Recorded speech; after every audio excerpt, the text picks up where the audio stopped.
20장 오늘은 24절부터 봅시다. 20장 24절 12제자 중에 하나로서 디두모라 불리는 도마는 예수께서 오셨을 때에 함께 있지 아니한지라. 다른 제자들이 그에게 이르되 우리가 주를 보았노라 하니 도마가 이르되 내가 그의 손에 못자국을 보며 내 손가락을 그 못자국에 넣으며 내 손을 그 옆구리에 넣어보지 않고는 믿지 아니하겠노라 하니라. 8일을 지나서 제자들이 다시 집안에 있을 때에 도마도 함께 있고 문들이 닫혔는데 예수께서 오사 가운데 서서 이르시되 너희에게 평강이 있을지어다 하시고 도마에게 이르시되 내 손가락을 이리 내밀어 내 손을 보고 내 손을 내밀어 내 옆구리에 넣어보라. 그리하여 믿음 없는 자가 되지 말고 믿는 자가 되라. 도마가 대답하여 이르되 나는 나의 주님이시요 나의 하나님이시니이다. 예수께서 이르시되 너는 나를 본고로 믿느냐 보지 못하고 믿는 자들은 복되도다 하시니라. 까지 먼저 볼게요. 이제 뭐 도마라는 사람은 유명하죠. 이제 도마가 유명해진 이유는 이것 때문이지. 내 손을 옆구리에 넣어보지 않고는 또 내 손가락을 그 못자국에 넣어보지 않고서는 믿지 않겠다. 이제 이렇게 자기의 몸으로서 예수님의 십자가에 못 박힌 그 손자국과 그 창자국을 확인해야만 믿겠다라고 하는 거. 그러니까 자기 자신이 어떤 판단자가 되고 주체자가 되어서 확인을 해야 믿겠다라고 하는 이런 고백으로 유명한 사람이잖아요, 도마가. 근데 우리가 흔히 말하는 이 도마를 보고 의심많은 도마라고 그러는데 이 도마의 이러한 태도, 내가 직접 내 손가락을 예수님 못자국에 넣어보고 또 내 손을 그 옆구리에 내가 넣어보지 않고는 못 믿겠다 이렇게 말하는 이 도마라는 사람의 이러한 태도는 사실 이제 모든 인간들을 대표해서 그러니까 모든 인간의 본성을 대표해주고 있는 거예요. 늘 하는 말이지만 12제자라고 하는 것은 그러니까 모든 인류를 대표하는 사람들이거든. 인류를 대표해서 뭘 보여준 거냐면 12제자는 인간으로서는 결단코 예수를 믿을 수 없다라고 하는 그 진실을 보여준 거예요. 그러니까 12제자가 워낙에 믿음이 좋아서 그 사도가 된 것이 아니고 12제자는 예수님과 함께 그 동행하고 또 동거하는 삶을 통해서 항상 12제자는 그들의 그 믿음 없음을 보여줬단 말이죠. 다시 말해서 이제 인간이 보일 수 있는 그 믿음이 없는 모든 모습을 12제자가 다 보여준 거예요. 막판에는 이제 뭐 유다 같은 경우는 예수를 팔아먹었지만 베드로 같은 경우도 예수를 그 세번을 부인했단 말이지. 그러니까 예수를 부인하고 예수를 팔아먹고 또 도마 같은 경우에도 난 실제 내가 손으로 내가 만져봐야 믿겠다라고 하는 그러니까 이러한 불신이라든지 또 뭐 배신 그리고 끝없이 엉뚱한 말들을 함으로 말미암아 그 예수님의 좌우편에 앉게 해달라고 했던 그 야고보와 요한처럼 인간에게 숨어 있는 그 깊은 동기, 예수를 믿고 예수를 따라오지만 사실은 그 깊은 동기는 뭐냐면 예수님의 좌편과 우편이라고 하는 영광을 다 노린 거였단 말이죠. 그러니까 인간이 보일 수 있는 모든 그 내면의 속성을 3년 반 동안 동거하면서 다 보여주는 역할, 다 보여주는 역할이 12제자의 어떤 역할을 했다고 하는 거죠. 근데 그런 과정에서 예수님이 뭘 보여주는 거야?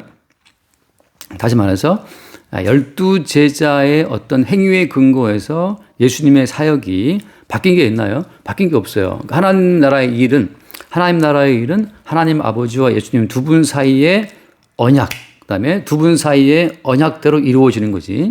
거기에 인간이 개입할 요소는 없다고 하는 거지. 그러니까 인간이 뭔가 공을 세우고 헌신을 함으로 말미암아서 하나님 나라에 들어갈 수 있는 여지는 있다 없다? 없다는 사실을 보여주는 거예요. 그러니까 모든 인간은 하나님 보시기에 타락한 존재고 부패한 존재이기 때문에 인간에게는 하나님의 구원에 이룰 수 있는 요소가 전혀 없다는 그 사실을 12명이 대표로 육체로 오신 예수님과 함께 3년을 동행하면서 다 보여준 거란 말이죠. 그러니까 똑같아요. 지금 예수님이 지금 이 시대에 오신다 하더라도 우리는 12명 제자가 보여줬던 그 데시벨 속에 다 들어있다고. 12명 제자가 보여줬던 그 어떤 행위라든지 뭐 사고방식이라든지 마음의 동기라든지 그들이 보여준 믿음의 한계라든지 그 한계성 속에 다 들어있어요. 그 한계의 결론은 뭐냐 하면 예수를 모른다고 3번 부인한 것이고 예수를 팔아먹는 거라는 거죠. 그러니까 인간에게 어떠한 그 하나님 보시기에 의로운 요소가 없다는 그 사실을 인류를 대표해서 육체로 오신 하나님과 함께 철저하게 다 낱낱이 보여줬던 사람들이 12제자라고 하는 거죠. 그 가운데 오늘 누가 나온 거야? 도마가 또 나오는 거예요. 그러니까 도마가 보이는 이 의심, 내가 실제 예수님의 그 못 박힌 그 못자국에 내 손가락을 딱 내가 넣어봐야겠다. 그리고 예수님 그 창자국에 내 손을 넣어봐야겠다. 그래 나 믿겠다라고 하는 거. 그러니까 믿음의 어떤 그 결단의 주체, 믿을지 말지 판단할 수 있는 판단 주체로 자기를 인식하고 있다고 하는 거죠. 근데 이제 오늘 말씀 재밌는 거지. 이렇게 지금 말을 할 때 그 현장에 예수님은 있었어요, 없었어요? 현장 가운데 예수님이 지금 없는 거죠, 그죠? 이 12명 중에 디두마라는 도마가 예수님의 부활 소식을 듣고 막 함께 있을 때 그때 도마가 했던 말은 나 못 믿겠어라고 했던 그 상황에서 예수님은 지금 없었다면 현장에 없었는데 그 26절 말씀 보면 26절에 여드레를 지나서 제자들이 다시 집안에 있을 때 도마도 함께 있고 문들이 닫혔는데 예수께서 오사 가운데 서서 이르시되 너희에게 평강이 있을지어다 하시고 도마에게 이르시되 내 손가락을 이리 내밀어 내 손을 보고 내 손을 내밀어 내 옆구리에 넣어보라. 그리하여 믿음 없는 자가 되지 말고 믿는 자가 되라. 자, 정확하게 예수님이 현장에 없을 때 도마가 떠들었던 그 모든 말을 예수님 그대로 하고 계신 거예요. 마치 현장에 있었던 것처럼 예수님께서 지금 도마가 했던 그 말을 그대로 말씀하시면서 한번 네 손가락 한번 대서 한번 내 여기 못자국을 한번 확인해 봐라. 한번 네 손을 내면서 옆구리 한번 대봐라. 넣어봐라 하고 예수님께서 말씀하신 거죠. 이 말은 무슨 말이에요? 우리가 살아가는 모든 현장 가운데 사실은 부활하신 예수님이 함께 있다는 거지. 우리가 하는 그 모든 말을 주님이 들으신다는 거죠. 내가 이제 어제 그저께 화요일 날 화장실 또 뭐가 또 새가지고 보일러 터져가지고 아래층에 또 물이 새는 바람에 또 공사를 또 했거든. 그래서 아래층에서 또 전화가 왔어. 지금 또 물이 새고 있습니다. 그래서 이제 또 업자를 불렀단 말이지. 그 탐지를 하는데 그 탐지하시는 분들이 헤드폰 딱 끼고 기계를 설치해서 뭐 탐지를 해요. 나중에 이제 잠깐 대화를 했는데 그분하고 그 탐지하는 기계, 그러니까 물이 새는 소리를 들어야 되거든 이게 지금. 물이 새는 소리를 듣는데 이거 들린대 이게. 근데 참 재밌더라고. 국산 기계에는 조금 성능이 떨어진대요. 그래서 정확히 안 들을 때가 있는데 미제를 썼을 때 진짜 놀라운 건 뭐냐면 미제 기계를 갖고 탐지를 하는데 헤드폰 딱 끼고 탐지를 하면 아래층에서 엄마와 아들이 나누는 그 대화 소리가 너무 생생히 들린다는 거예요. 제가 그 말 듣고 약간 놀랐는데 가끔 첩보 영화에 나오는 그 있잖아요. 그 사람들이 그 도청하고 그럴 때 아니 그 물 새는 거 탐지하는 그 기계를 가지고도 아래층에서 나누는 대화가 생생히 들린다는 거지. 어떤 내용 자체가. 그런 것처럼 지금 부활하신 예수님이라고 하는 그분은 부활했다고 하는 그 의미는 부활해서 딴 세계에 붕 떠나 있다는 뜻이 아니고 부활했다고 하는 그 말은 그 도마가 말한 것처럼 나의 주님이시요 나의 하나님이십니다 했던 그 고백처럼 부활하신 예수님은 곧 하나님으로 계시기 때문에 온 천지에 충만하게 계신 분이기 때문에 주님의 어떤 그 탐지에 주님의 눈앞에 주님의 귀에 들리지 않고 보이지 않는 세계는 없다는 거죠. 그러니까 지금 도마가 그들끼리 모여서 했던 말이란 말이지. 난 못 믿겠어. 예수님 그 못자국에 내가 손가락을 넣어보고 확인해 봐야 믿겠어. 이렇게 말했던 그 대화를 주님이 들으시고 여드레를 지나서 오셔서 하신 말씀이 도마야 네가 뭐 그렇게 말했었지. 한번 대봐 손가락을 대봐 만져봐 하고 말씀했다고 하는 거죠. 그러니까 부활을 하신 주님이라고 하는 것은 곧 그분이 주님이시고 하나님이시기 때문에 부활하신 주님의 세계 가운데에서 감추어질 것은 아무것도 없다고 하는 거예요. 그러니까 모든 것이 주님의 어떤 통제 속에 있다는 걸 보여준단 말이지. 그래서 무슨 말 하고 있어요? 우리가 알다시피 마태복음에서 그 참새 두 마리가 한 아사람에 팔려가는 것도 어때요? 하나님이 허락해야 된다고 말씀하잖아요. 그러니까 하나님의 허락하심 속에 참새 두 마리의 떨어짐과 날아감이 속해 있다고 하는 거거든. 그래서 지금 도마를 뭘 보여주는 거냐면 도마가 의심하고 도마가 말했던 그 모든 말들조차도 다 주님께서 기억하시고 들으시고 그 도마의 의심을 들으시고 도마의 의심을 해소해 주신 분은 또 누구야? 주님이라고 하는 거죠. 그러니까 끝까지 어때? 끝까지 믿음이라고 하는 것은 인간 쪽에서 확인할 수 있는 것이 아니고 믿음의 주께서 오셔서 그분이 믿음을 주셔야만 믿음이 우리 가운데 조진다는 사실을 말씀하고 있는 것이. 한번 잠깐 읽고 넘어볼게요. 우리 알다시피 히브리서 말씀 보면 히브리서 12장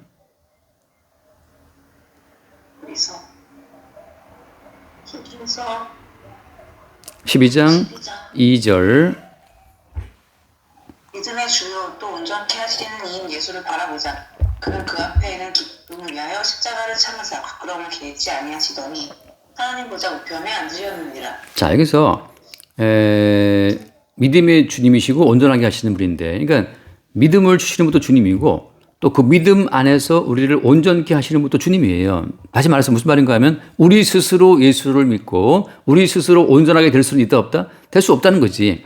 우리가 예수를 믿는 것도 믿음의 주님이 다가오셔서 믿음을 줘야 믿는 거고 또 믿음 가운데 온전하게 세워지는 것도 우리가 막 노력하고 애써 되는 것이 아니고 온전케 하시는 그분이 우리를 온전케 하실 때에만 가능하다고 하는 거죠. 그래서 그 앞에 한번 더 볼게요. 1절 말씀 읽어보면 12장 1절에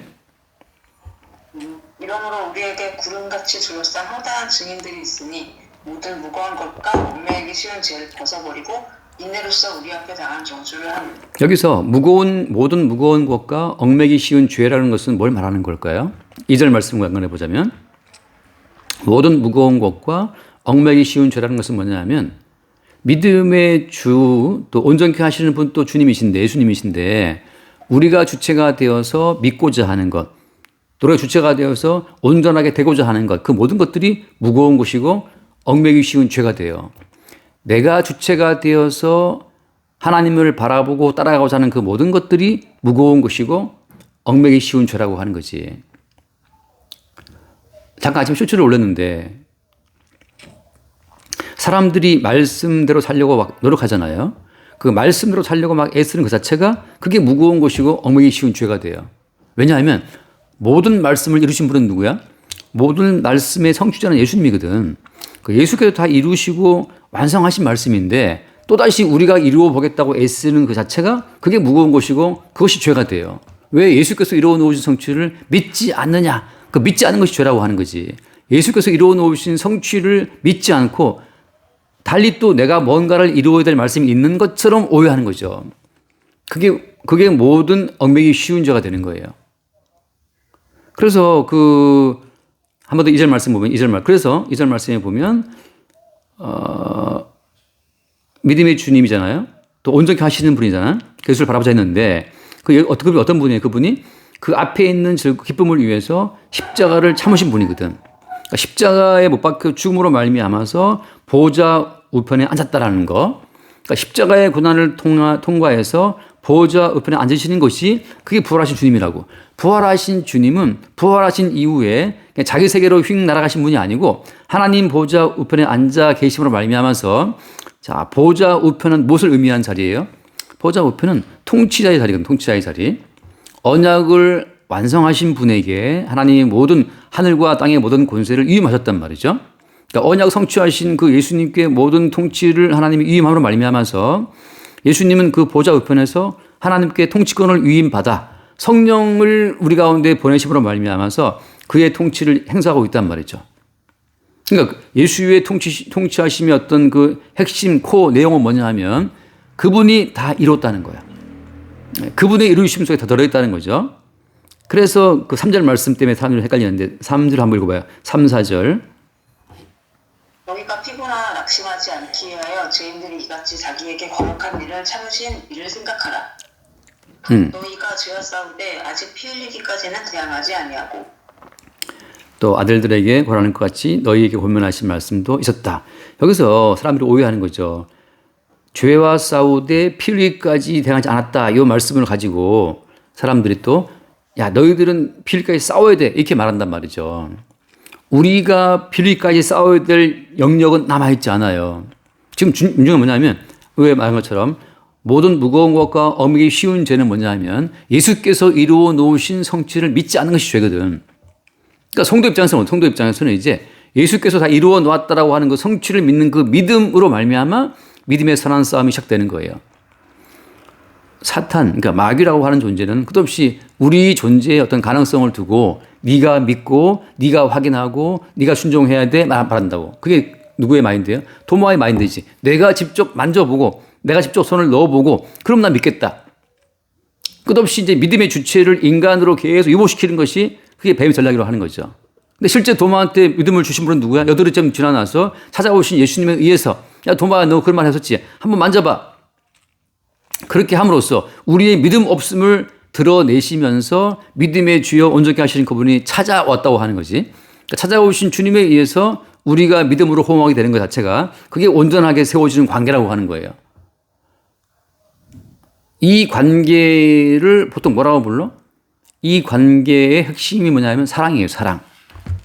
잠깐 얼른 그거 한번 읽고 에베소서 5장을 잠깐 봅시다. 에베소서 5장. 에베소서 5장. 5장인가? 에베소서 5장. 미안해요. 갈라디아서 5장. 자, 4, 5절을 볼게요. 율법 안에서 의롭다 하나 얻으려 하는 너희는 그리스도에게서 끊어지고 은혜에서 떨어진 자들이다. 우리가 성령으로 믿음을 따라 의의 소망을 기다리노니. 그리스도 예수 안에서는 할례나 무할례나 효력이 없으되 사랑으로서 역사하는 믿음뿐이다.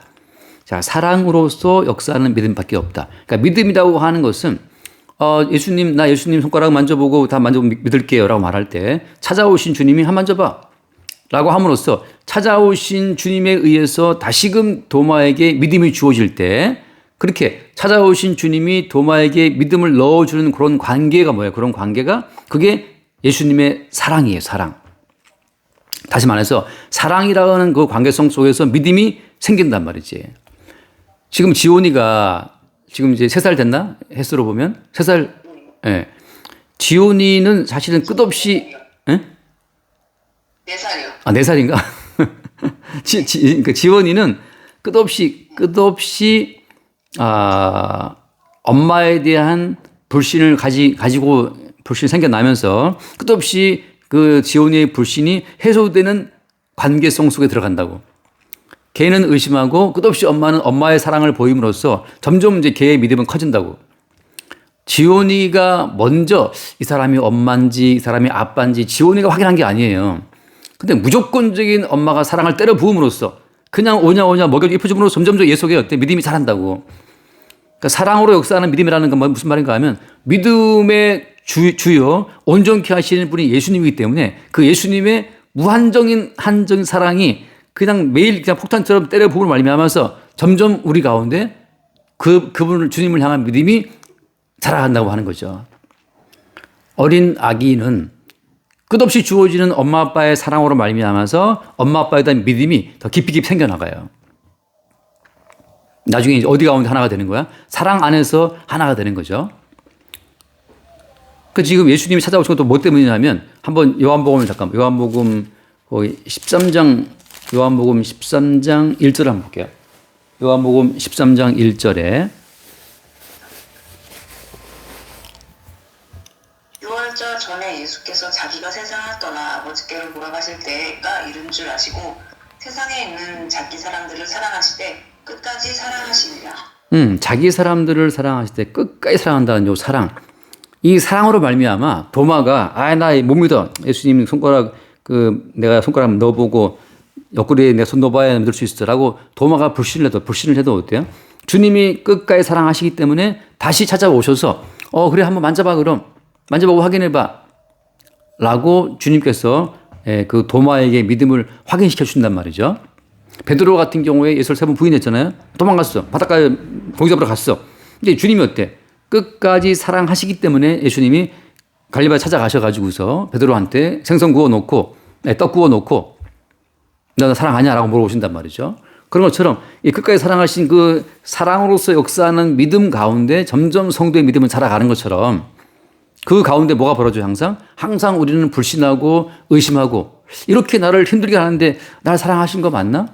이렇게 내 사는 게 힘든데 진짜 뭐 주님 날 사랑하신 게 뭐 증거가 뭐야? 라고 우리도 또 말한단 말이죠. 그러니까 결국은 우리가 시작한 모든 믿음은 항상 무너지게 돼 있어요. 우리가 시작한 믿음은 돈이 좀 떨어지면 흔들리고 애가 좀 아프면 흔들리고 삶이 좀 괴로워지면 의심에 빠지게 되고 항상 우리는 그 불신과 회의와 불평과 오망 속에 빠진단 말이지. 우리가 시작한 믿음이 바닥에 났을 때 그때 자기 사람들을 사랑하시되 끝까지 사랑하신 주님이 찾아오셔서 그 사랑으로 뭔가를 하시고 우리에게 보일 때 그때 우리 가운데 믿음이 다시 생긴다고 하는 거죠. 그러니까 이 사랑이라는 것 자체가 주님 거기 때문에 주께서 먼저 우리를 사랑했기 때문에 그 사랑이 무한정 공급됨으로 말미암아서 그 사랑에 대한 어떤 여파로 우리 가운데 믿음이 생성이 되고 믿음이 자라는 거예요. 내가 막 으쌰으쌰하고 내가 믿습니다 한다고 해서 믿음이 자라는 게 아니라고 우리가 시작한 모든 믿음은 결국은 나버릴 수밖에 없어요. 자, 돌아와서 보면 그래서 여기서 이제 아까 처음에 했던 말처럼 지금 도마를 포함한 12명의 모든 제자라고 하는 것은 인류를 대표해서 예수님과의 관계성 속에서 우리 인간이 어떤 존재인지를 대표적으로 보여준 사람들이라 했잖아요. 똑같아요, 지금. 그렇다면 예수님이 12명에게 보여주신 그 똑같은 대응 방법, 예수님의 그 모든 어떤 행동도 어때? 그것도 인류를 향하신 주님의 행동을 지금 대표적으로 보여주고 있는 거예요. 자, 그렇다면 이제 같은 맥락의 말씀이야. 한번 그 위에 말씀 볼게요. 19절 말씀에 19절. 이날 곧 안식 후 첫날 저녁 때 제자들이 유대인들을 두려워하여 모이는 곳에 문들을 닫았더니 예수께서 오사 가운데 서서 이르시되 너희에게 평강이 있을지어다. 자, 일단 두려워서 유대인들을 두려워해서 지금 문 걸어 잠그고 지금 숨어 있는 거잖아요. 근데 주님께서는 일방적으로 찾아오셔갖고 너희에게 평강이 있을지어다. 그렇게 말씀하신다고. 그러니까 우리가 예를 들어서 막 돈 문제로 막 골쌈하고 있을 때 그때 어때? 주님이 일방적으로 오셔가지고 Peace be with you. 너에게 평강이 있을 때 말씀하신다고. 그러니까 평강이 있을지어다 말씀하시면서 그 다음 말씀 봐요. 20절. 이 말씀을 하시고 손과 옆구리를 보이시니 제자들이 주를 보고 기뻐하더라. 그러면서 주님께서 돈보다를 갖고 온 것도 아니고 주님께서 무슨 뭐 사면령을 갖고 온 것도 아니고 뭘 갖고 왔어요? 그냥 손과 옆구리를 보이신 거라고. 그러니까 십자가의 사건 자체를 우리 가운데 확인을 시켜 주실 때 그때 그들이 주를 보고 어떻게 했다? 했다고 하는 거예요. 하지만 성도의 기쁨이라고 하는 것은 그러니까 성도의 삶을 둘러싼 환경의 변화가 아니고 그 환경 속에 찾아오신 예수님이 자기의 손과 옆구리를 보이실 때, 다시 말해서 내가 이미 너희들을 위해서 십자가에 못 박혀 필요했다는 그 사실을 나타내 보이실 때 그때 우리 가운데 기쁨이 온다고 하는 거죠. 그러니까 이게 어떻게 보면 우리가 일반적인 인간들이 원하고 있는 어떤 기쁨의 원하고 달라요. 보통 사람들은 뭘 기뻐하지? 보통 사람들은 돈 좋아하지. 보통 사람들은 뭐 대선 나가면 승리를 기뻐하겠지. 보통 사람들은 내가 좋아하는 사람 되면 기뻐하겠지. 보통 사람들은 내가 좋아하는 후보가 뽑히면 기뻐할 것이고. 우리가 기뻐하는 모든 어떤 기쁨의 원인들이 쫙 깔려 있지만 주께서 그 닫힌 문을 뚫고 우리 가운데 오셔서 평강이 있을지 말씀하실 때에는 자기의 손과 옆구리를 보이시면서 말씀한다고 하는 거죠. 똑같이 그런 몇몇 가운데에서 한 번 더 봐. 21절에 예수께서 또 이르시되 너희에게 평강이 있을지어다. 아버지께서 나를 보내신 것 같이 나도 너희를 보내노라. 동일하게 이제 앞뒤로 지금 평강이 있을지어다가 깔려 있고 샌드위치처럼 가운데 뭐가 있는 거예요? 평강과 평강 사이에 예수님의 손과 옆구리에 상처가 있는 거지. 그러니까 십자가의 어떤 사건을 가지고 성도는 평강의 평강으로 이어지는 삶을 살아간다는 거거든, 이게. 그러면 이제 여기서 이제 그냥 갈라져 버려요. 예수님의 십자가의 사건 자체가 우리에게 평강의 원인이 되고, 이 십자가 사건이 우리에게 평강의 결과가 이루어진다는 요 평강과 평강 사이에 샌드위치처럼 어떤 그 주님의 십자가 사건에 들어있지 않은 자들은 주님과 상관이 없는 자예요. 그래서 그 뒤에 말씀하시면 나도 너희를 보낸다 말씀하실 때 주님에 의해서 보내심을 입은 사람들의 평강의 원천이라고 하는 것은 십자가 사건에 있다는 것을 보여주고 있는 거예요. 이것도 참 황당한 이야기지. 그러면서 이제 22절 말씀에 이 말씀을 하시고 그들을 향하사 숨을 내쉬며 이르시되 성령을 받으라. 성령을 받으라. 그러니까 주님께서 성령을 우리 가운데 보내실 때는 이미 말했다시피 하나님 보좌 우편에서 아버지께 성령을 받아서 보내시는 거기 때문에 이 성령 안에는 뭐가 포함되어 있어요? 이 성령 안에는 예수께서 이루어 놓으신 모든 말씀, 언약 성취가 들어있는 거죠. 그러니까 성령이 왔다고 하는 것은 이제 개별적인 나의 행위의 의로움은 다 배제가 되고 예수께서 이루어 놓으신 모든 성취의 열매가 들어있다는 뜻이거든. 그러니까 성도는 이제 자기 의로 사는 자들이 아니고 예수께서 이 땅을 거쳐가면서 이루었던 모든 성취의 그 의로 살아간다고 하는 거지. 거기서 뭐가 이루어지는 거예요, 이제? 자기가 스스로 이루어놓은 모든 인간적인 의가 늘 빠져나가고 배제가 되면서 예수께서 이루어놓으신 성취의 의가 공급되는 그 신진대사 속에 들어온다고 하는 거예요. 그런 똑같은 과정 가운데에서 그 다음 28절 말씀. 너희가 누구의 죄든지 사하면 사하여질 것이요 누구의 죄든지 그대로 쓰면 그대로 있으리라 하시니라. 자, 그러면 여기서 누구의 죄든지 사하면 이렇게 말할 때 너희가 이 너희는 누구 어떤 너희예요? 이 너희는 십자가 사건으로 말미암아 평강을 얻었고 성령을 받아서 그리스도 예수와 한 몸 된 자기 때문에 여기서 너희가 누구의 죄를 사한다라고 하는 것은 곧 누가 사하는 거예요? 주체가 누구인 거예요? 주체가 주님인 거예요.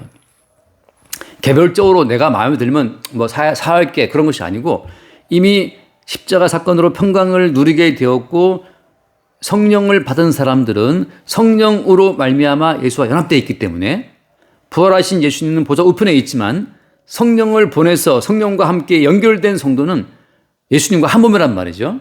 그러니까 예수와 한 몸 된 너희이기 때문에 이때는 어때요? 정확하게 너희가 누구의 죄를 한다고 말하고 있지만 정확히 말하면 어떤 거예요? 너희 속에 들어와 계신 주님이 친히 그들의 죄를 사하는 거지. 이 말씀을 문자 그대로 뽑아가지고 오늘날 또 예컨대 카톨릭에서는 신부가 고해성사를 듣고 다 듣고 나서 어때요? 아, 너희 죄를 사한다라고 함으로써 마치 신부가 예수의 이름으로 그들의 죄를 사하는 것 같은 형식 절차가 있단 말이죠. 근데 그것은 종교적인 절차고 형식이고 실제 내용은 보좌 우편에 계신 예수님이 성령을 통해 성도와 교통하는 가운데 보좌 우편에 계신 주님께서 성령을 통해 우리에게 죄 사함을 나타나게 하실 때 그 죄가 사해지는 거지. 인간 어떤 제사장 계급이 자기 마음대로 누구의 죄를 사할 수 있는 것은 아니라는 거예요. 한번 잠깐 읽어봅시다. 예를 들어서 사도행전 5장을 잠깐 볼까? 사도행전 5장에 우리 알다시피 5장 3절 말씀. 베드로가 이르되 아나니아야 어찌하여 사탄이 네 마음에 가득하여 내가 성령을 속이고 땅값 얼마를 감추었느냐. 어때 이렇게 해서 어때? 이렇게 해서 아나니 어떻게 죽어버린다고?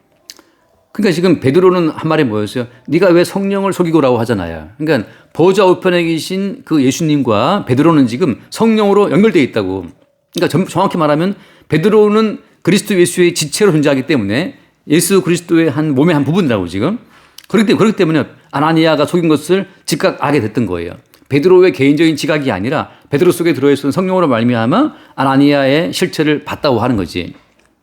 어때 여기서는 그대로 아나니아에게 심판을 선고해서 죽게 한단 말이죠. 그래서 누구든지 네 죄를 누구의 죄든지 사하면 사하여질 것이요. 나 뭐라고 있어요?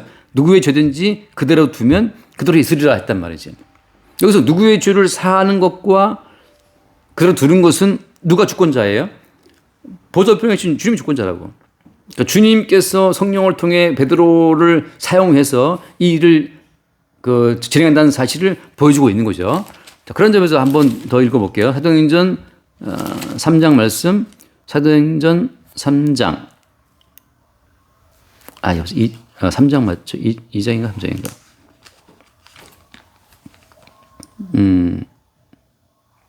3장 12절 말씀. 3장 12절. 베드로가 이것을 보고 백성에게 말하되 이스라엘 사람들아 이 일을 왜 놀랍게 여기느냐. 우리 개인의 권능과 경건으로 이 사람을 걷게 하는 것처럼 왜 우리를 주목하느냐. 그러니까 사람들은 지금 보이는 건 베드로니까 베드로를 주목했다. 베드로가 얼마나 기도 많이 했을까? 베드로가 얼마나 신령한 사람인가 하고 베드로 개인의 권능을 주목하지만 실제는 베드로는 뭐예요? 왜 우리를 주목해? 우리가 한 게 아니라는 거죠. 그럼 누가 했는데? 할 때 예를 들면 그 3장 자 16절 말씀 3장 16절 그 이름을 믿음으로 그 이름이 너희가 보고 아는 이 사람을 성하게 하였나니 예수로 말미암아 난 믿음이 너희 모든 사람 앞에서 이같이 완전히 낫게 하였느니라. 네, 그 이름을 믿음으로 그 이름이 지금 이 사람을 낫게 했다는 거죠. 그 이름 누구? 예수 이름인데 예수님 어디 계세요? 예수님은 지금 하늘 보좌에 계신단 말이죠. 그래서 지금 하늘 보좌에 계신 그 예수님께서 베드로에게 그 이름을 위임하신 건데 무엇으로 말미암아? 성령으로 말미암아. 그러니까 베드로가 예수 이름을 나사렛 예수 이름으로 일어나 걸어라 말씀할 때는 베드로 멋대로 그 이름을 쓴 게 아니고 보좌편에 계신 그 주님이 성령을 통해 자기의 이름을 베드로에게 위임함으로 말미암아서 그 순간 베드로는 이 사람을 낫게 했다는 거죠. 예수 이름으로. 이것도 누가 주권자예요? 보좌편에 계신 주님이 주권자로서 역사할 때 이런 권능이 주어지는 거지. 베드로가 자기 멋대로 그 이름을 쓸 수 있는 게 아니라고.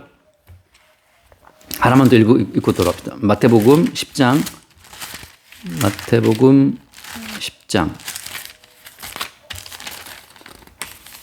마태복음 10장 19, 20절 19, 20 너희를 넘겨줄 때 어떻게 또는 무엇을 말할까 염려하지 말라. 그때 너희에게 할 말을 주시리니 말하는 이는 너희가 아니라 너희 속에서 말씀하시는 이 곧 너희 아버지의 성령이십니다.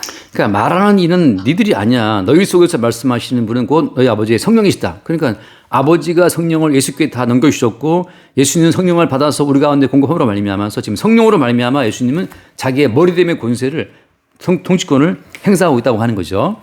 자, 그런 점에서 이 도마라는 사람이 예수님을 향해서 의심하고 내가 만져봐야 믿겠다 말하는 그 모든 말을 예수님은 다 알고 계셨고 여드레를 지난 이후에 예수님 오셔서 그들한테 똑같은 말씀하시는 거예요. 똑같은 패턴이야 지금. 자, 이제 마지막 결론으로 26절 말씀 26절에 그런즉 그들을 두려워하지 말라. 감추인 것이 드러나지 않을 것이 없고 아니 쏘리 것이 알려지지 않을 것이 없느니라. 보면 돌아와서면 20장 요한복음 20장 26절 여드레를 지나서 제자들이 다시 집안에 있을 때에 도마도 함께 있고 문들이 닫혔는데 예수께서 오사 가운데 서서 이르시되 너희에게 평강이 있을지어다 하시고. 자, 똑같은 패턴이에요. 평강이 있을지어다. 그들은 지금 문 안에 있었는데 주님이 갑자기 나타나서 하시는 말씀이 닫힌 문을 하시는 말씀이 Peace be with you. 평강이 있을지어다 말씀하심과 동시에 그 다음 말씀 봐요. 27절 말씀. 도마에게 이르시되 내 손가락을 이리 내밀어 내 손을 보고 내 손을 내밀어 내 옆구리에 넣어보라. 그리하여 믿음 없는 자가 되지 말고 믿는 자가 되라. 자, 지금 여드레 전에 도마가 말했을 때, 그러니까 예수님이 찾아왔을 때, 그때 예수님께서 평강이 있을 때 말씀하시고 자기의 손과 그를 보여줬잖아요. 똑같은 패턴이란 말이지. 주님이 평강이 있을 때다 말씀하시고 나타날 때 항상 어때? 십자가에 죽임당하신 그 상처를 갖고 우리 가운데 오신다는 거죠. 똑같은 패턴이라고 지금. 똑같이 평강이 말씀하시면 동시에 예수님이 도마한테 만져봐라 상처를 하고 말씀하신다고. 그러니까 십자가의 사건 자체가 평강으로 찾아오시는 주님이라는 것을 보여주고 있는 거예요. 다시 말해서 손과 옆구리에 상처를 입으신 십자가 상처가 없는 예수라고 하는 것은 다 우리를 속이는 거란 말이죠. 십자가에 죽임당하신 예수 그리스도 그 가운데 우리 가운데 뭐가 있는 거예요? 평강이 있어요. 평강이 있는 거라고. 그래서 내가 전에 그 잠깐 쇼츠에 올린 내용처럼 속죄라는 것은 뭐 속죄라는 것은 히브리어로 카파라라는 말인데 그냥 덮는 거라 덮는 거. 예수님의 어린 양의 피를 덮는 거예요. 무슨 말인가 하면 예수의 피를 덮어서 덮여진 그 내면에 있는 인간이 바뀌는 게 아니라고. 인간은 똑같아. 20살 먹은 이지혜나 30살 먹은 이지혜나 10살 먹은 이지혜나 그 인간의 본성은 똑같아요. 안 바뀌어. 단지 뭐가 차이점이야? 어린 양 예수의 피가 덮여 있느냐, 속죄가 이루어졌느냐만 차이가 있는 거라고. 자, 지금 지원이를 키우는데 지원이는 똑같은 아이야. 3살 때나 4살 때나 앞으로 키워봐야지. 똑같아. 그 지원이의 타고난 그 본성은 똑같아요. 단지 항상 그 지원이에게 뭐가 있는 거야? 그 지원이를 덮어주는 엄마 아빠의 사랑만 있는 거지. 그 인간이 바뀌는 게 아니라 단지 그 사랑의 깊이가, 사랑의 넓이가, 사랑의 높이가 더 두터워질 뿐이지 인간은 안 바뀌어요. 마찬가지로 주님께서는 지금 손과 옆구리 상처를 보이면서 하시는 말씀은 이 상처를 네가 만져보고 확인해보고 믿음 없는 자가 되지 말아라 라고 말씀하시는 거. 그러니까 평강을 말씀하시는 평강의 원천도 주님의 십자가의 사건이고 그 십자가의 사건 자체도 주님이 이미 우리를 사랑했다는 사랑의 증표고 그 사랑의 십자가 증표 가운데서 어때요? 우리 가운데 믿음을 공급하시는 분도 주님이라고 하는 거지. 따라서 어때요? 사람들이 오해하는 것이 지금 자기 자신의 어떤 변화, 성숙을 막 말하거든. 근데 성숙이라는 것은 어때요? 성숙이라고 하는 것은 우리가 바뀌는 것이 아니고 우리 위에 입혀진 주님의 그 사랑을 더 깊이 알아가는 그것이 성숙이라고. 하나만 읽고 마칩시다. 베드로후서 3장 23절 18절 말씀. 후서 3장 18절. 잠시만요.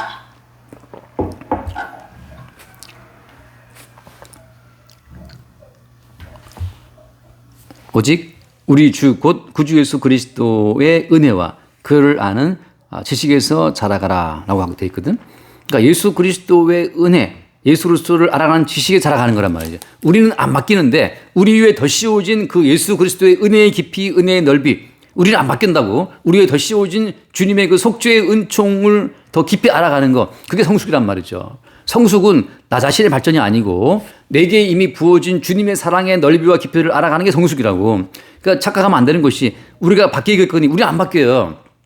지온이를 키워봐도 안 바뀐다고. 나중에 이제 불어자는 울겠지. 울면서 이제 엄마 아빠의 사랑을 때문에 눈물 흘리겠지만 그런 것처럼 우리의 성숙이 아니고 성숙이란 무엇이냐. 그의 은혜와 그 은혜를 알아가는 지식이 자라가는 그 자체가 그게 사랑이라고 하는 거죠.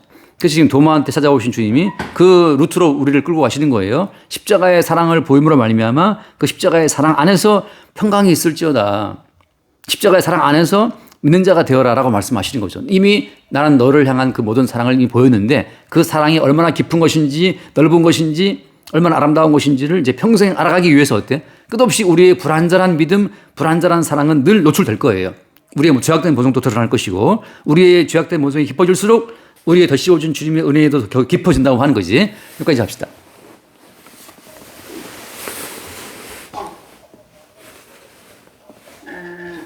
하나님 아버지 감사합니다. 저희의 불완전한 모습을 보이심으로 주님의 사랑을 보이시고 주님의 사랑으로 저희를 덮어주시면 감사합니다. 우리 주 예수 그리스도 이름으로 이렇게 드렸습니다. 아멘. 주님 감사합니다. 불완전한 우리의 성숙과 발전이 옛뱀 마귀가 더 씌워놓은 미혹의 거짓말인지를 알게 하시고 오직 다만 우리 위에 입혀진 주님의 사랑의 그 넓이와 깊이 가운데 더 깊이 알아가는, 더 넓게 알아가는 그 은혜와 지식 가운데 살아갈 수 있도록 축복하여 주옵소서. 우리 주 예수님을 기도드립니다. 아멘. 같이 합시다.